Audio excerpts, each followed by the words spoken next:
Well, over the years, Piet Viljoen and I have had many, many conversations in interesting locations, but I haven't ever seen him been as outspoken as he has become lately. So we're going to find out why today. Piet's Twitter account is something to behold. I mean, he really does give it horns, as they say. But the focus of our discussion today is Naspers.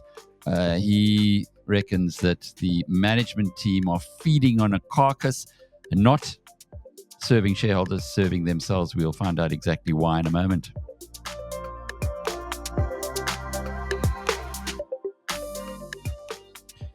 Piet is the manager of the Merchant West Investments Value Fund and, of course, the onshore leg of our million rand Magnus versus Piet challenge.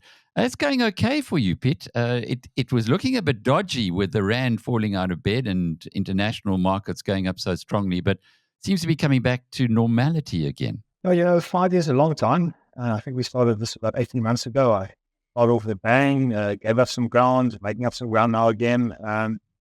But at the end of the day, what gives me confidence is that the returns you earn from investments are primarily determined by the price you pay the day you make the investment. And the price you're paying for startup investment today is quite low, and it's quite low for obvious reasons. You look outside the window, or you look at the lights not being on, and you can understand why assets. Like cheap assets generally give good returns over time. That's where you answer that, right? And it's gratifying that I'm still there. But I think on a 3-year, in our view, I think it will be even better. Okay. And I do know that you've always said rule number one in investing is don't lose money, and you haven't lost money. In fact, you've been gaining, whereas Magnus's offshore portfolio has been extremely volatile. But talk about volatility. You on Twitter, your Twitter account, I chuckle. I'm sometimes wide-eyed surprised. Just to give those who haven't been following it some insight, a quote was after the Polish Warsaw issue, we are governed by puerile, paper-shuffling pinheads. Well, that's quite a strong statement. And then on Big Pharma, you say they've been pushing substances forever, and you then use the picture of the Bayer heroin, and that is very well known that at one point in time, Bayer used to market heroin as a painkiller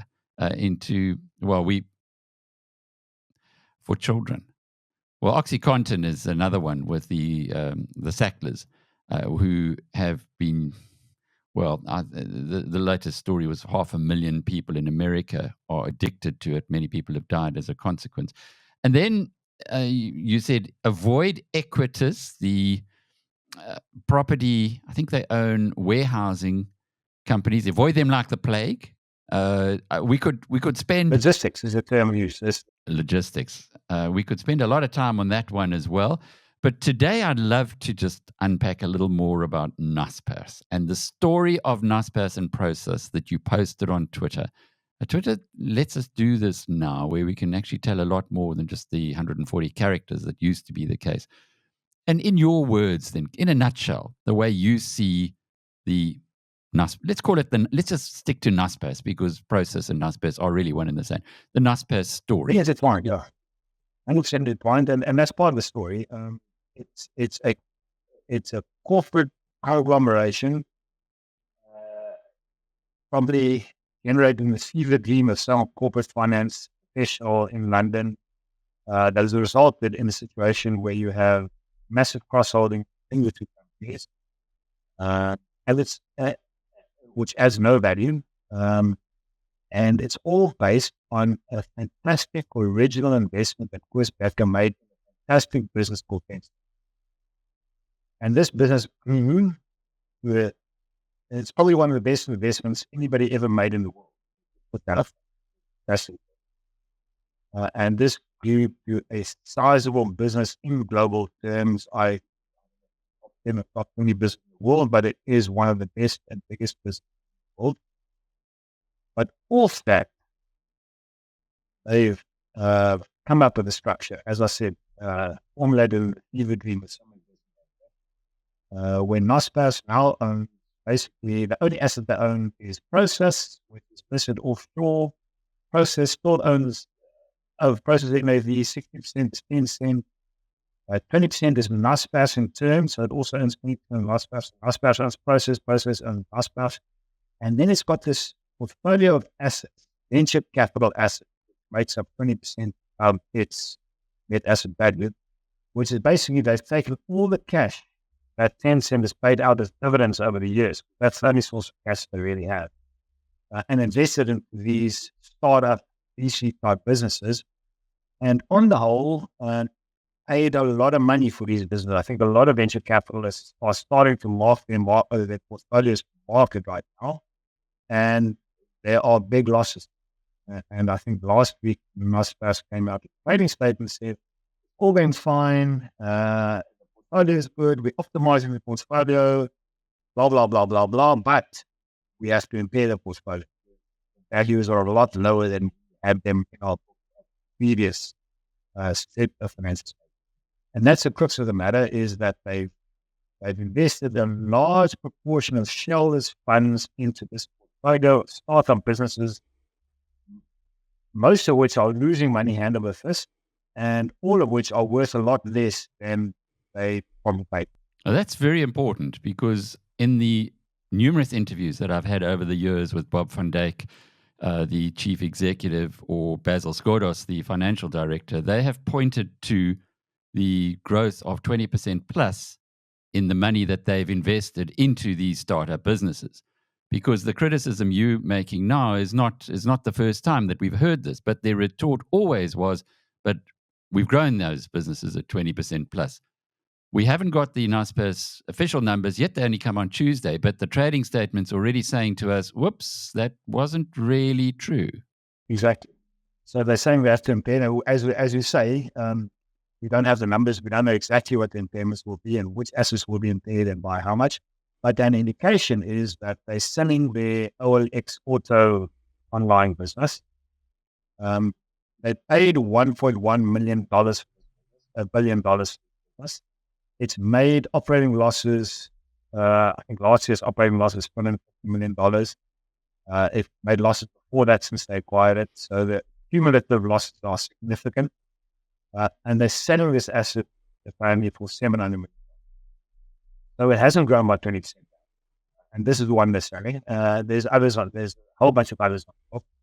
And who knows what they're actually worth? And you only really know what it actually is worth when the winning buyer transaction, the winning seller, and the arm transaction, which is happening at the rest. You have to believe management, and management is now also seeing that maybe these things aren't worth as much as they were, or what they. But that's an old story in the tech world, isn't it? You remember Corp Capital, the Jeff Liebesman saga, which all imploded, where they paid themselves bonuses on a massive valuation of an internet asset the 1 year, and then the next year it was worth substantially less, so actually a fraction of what they'd got the bonuses for. Is there a similar story here? Yeah, well, it's hard to say. I don't understand the remuneration policy. It's very complicated. I know they're well remunerated. And the problem I have with the remuneration is they basically what drives them share price. The share price reacts to all sorts of things, but the capital allocation is poor in terms of taking cash from Tencent and allocating startup venture capital. It's as if they're throwing the dice and hoping they can get another Tencent. Now, Tencent is a once in a world lifetime outcome. You're not going to get it again, even if you throw the dice $1 million. So it seems to me that's the impression I get. That's what they're trying to do. They're trying to throw the dice, spread out the money, and see if they can come up with something. So far, they've dismally failed. This hasn't happened. It's highly unlikely. I suspect highly unlikely. And the worst thing about it is now they are selling 10-cent shares, the jewel in the crown. They're actually selling 10-cent shares. They're not only taking the dividend, they're selling 10-cent shares. and using that cash to buy effectively more of these venture capital. What they're doing is selling 10 cents, taking that cash and buying Naspers, buybacks, so-called buybacks. What that means is, if you look through Naspers process, because Naspers only has process, and process owns 60% of 10 cent, and then 20% of Naspers again, but ignore that, and then 20% in these venture capital assets. So they are taking cash from the sale of 10 cent and buying 10 cent shares plus these venture capital assets, which no one knows what they're worth, that are loss making, they've added no value.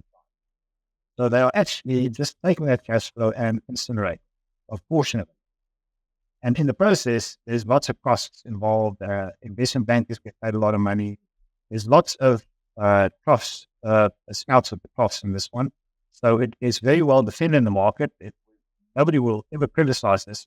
Too many livelihoods depend on this thing continuing. Not only livelihoods of the management process, but all their helpers and advisors and managers. I remember at one of the Berkshire Hathaway annual general meetings, Warren Buffett, and that's thanks, Piet, to you that there's so many South Africans who go there now. At one of them, Warren Buffett spoke all about these helpers and the super helpers.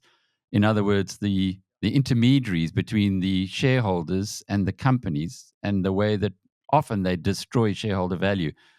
Or what you're saying is that there's a classic case of that having happened here. Yeah, I mean, so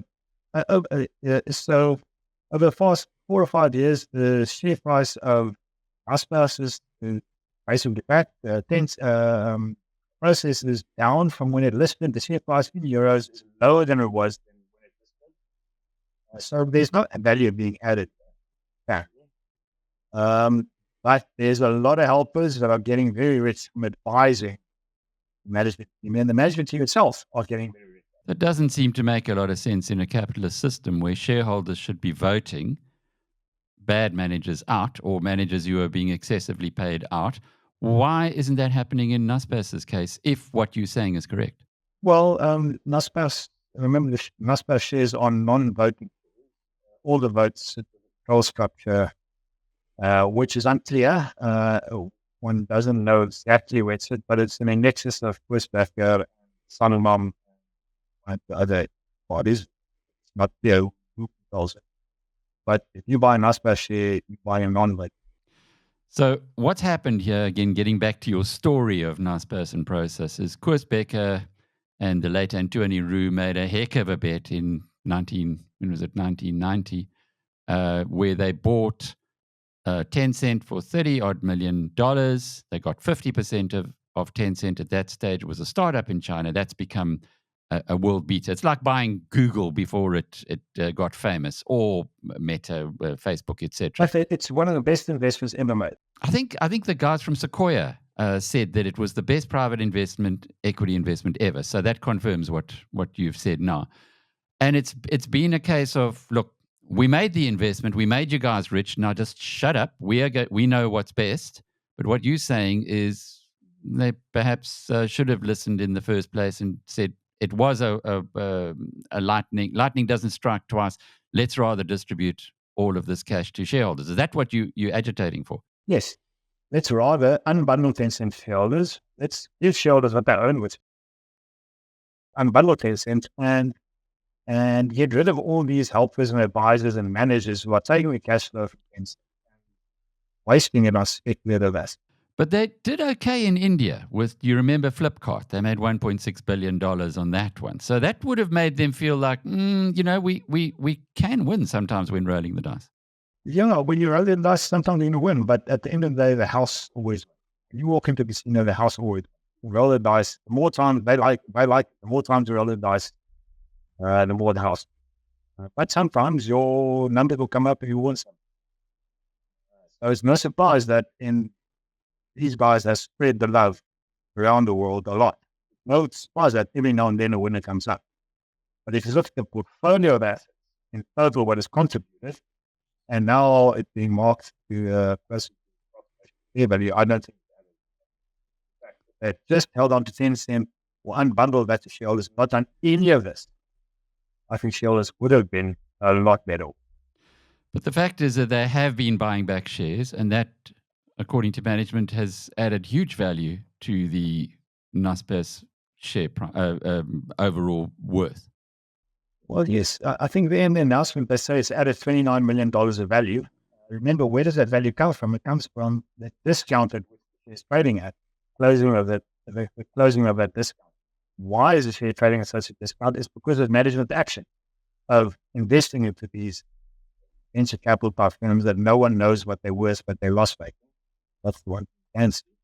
So management creates the NAV and then does the bell back and reduces the discount. Then maybe it says, well, look how much value you've got. Well, all you've done is reduce the amount of value destroyed.